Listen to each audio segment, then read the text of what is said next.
Om Swastiastu. Halo semuanya, perkenalkan nama saya Gede Made Arindya Genosuta dari kelas 8A nomor absen 7. Pada kesempatan kali ini saya akan menjelaskan materi mengenai getaran dan gelombang.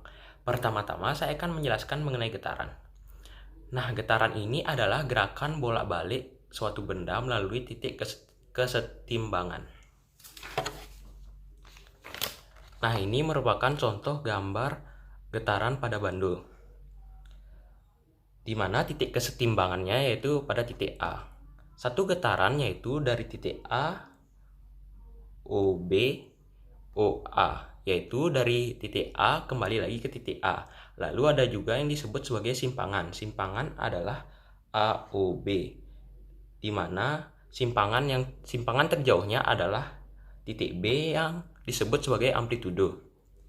Lalu ada juga yang disebut sebagai frekuensi dan periode. Frekuensi adalah banyaknya getaran dalam satu satuan waktu yang dapat dirumuskan sebagai F sama dengan N per T, di mana F sama dengan frekuensi, N sama dengan banyaknya getaran, dan T sama dengan waktu.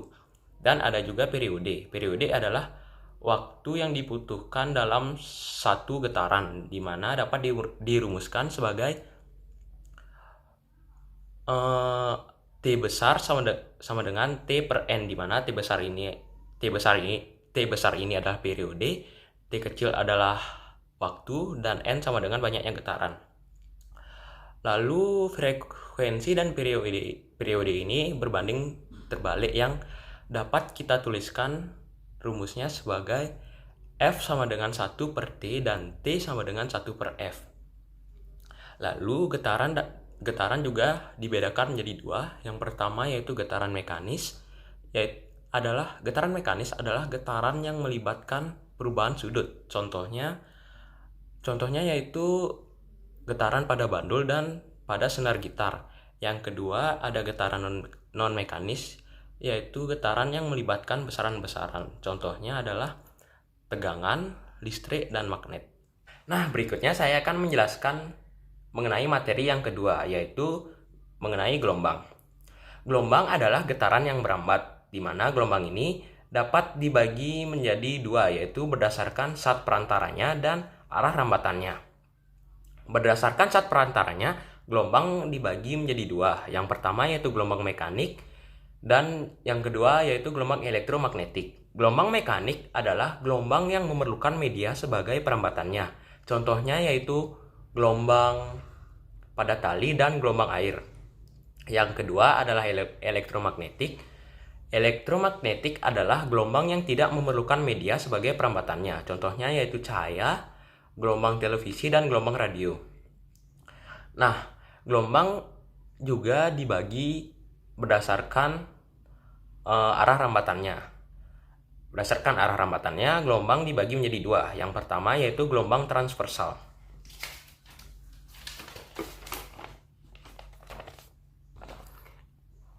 Ini merupakan contoh gambar dari gelombang transversal. Gelombang transversal adalah gelombang yang arah rambatannya tegak lurus. Ini dinamakan bukit, sedangkan ini dinamakan lembah. Satu gelombang terdiri dari satu bukit dan satu lembah. Dan amplitudo pada gelombang transversal yaitu dari titik B ke sini dan dari titik D ke sini. Nah, gelombang yang kedua adalah gelombang longitudinal. Gelombang longitudinal adalah gelombang yang arah rambatannya sejajar. Nah, ini merupakan gambar dari gelombang longitudinal. Ini dinamakan sebagai renggangan, sedangkan ini dinamakan sebagai rapatan. Satu gelombang pada gelombang longitudinal itu terdiri dari satu renggangan dan satu rapatan.